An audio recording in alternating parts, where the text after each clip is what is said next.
হরিবল। কত কষ্ট করে সাধন ভজন করেছেন, একটু না বললে নয়।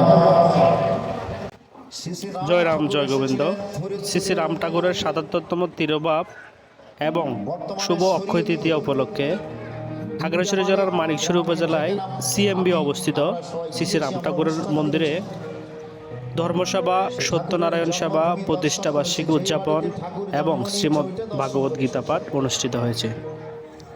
উক্ত অনুষ্ঠানে উপস্থিত ছিলেন মানিকছড়ি হিন্দু উন্নয়ন সংসদের সভাপতি বাবুল দেওয়ানজি, সনাতন সমাজ কল্যাণ পরিষদের আহ্বায়ক ডাক্তার মিলন কান্তিনাথ, সদস্য সচিব আশিস বরণ সেন, জন্মাষ্টমী উদযাপন পরিষদের সভাপতি প্রিয়তোষ নাথ, জন্মাষ্টমী উদযাপন পরিষদের সাধারণ সম্পাদক বিশ্বেশ্বর মল্ল বিশু এবং আরও উপস্থিত ছিলেন বিভিন্ন মঠ মন্দিরের সন্ন্যাসীবৃন্দ এবং মানিকছড়ি রাম ঠাকুর আশ্রমের সভাপতি রূপেন পাল এবং সাধারণ সম্পাদক ডাক্তার অমরকান্তি দত্ত।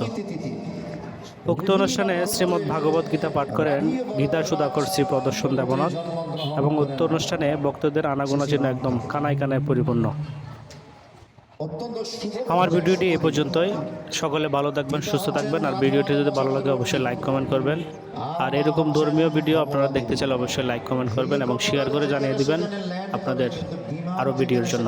ধন্যবাদ সকলকে, এবং যদি কোনো ভুল ত্রুটি হয়ে থাকে অবশ্যই ক্ষমা সুন্দর দৃষ্টিতে দেখবেন।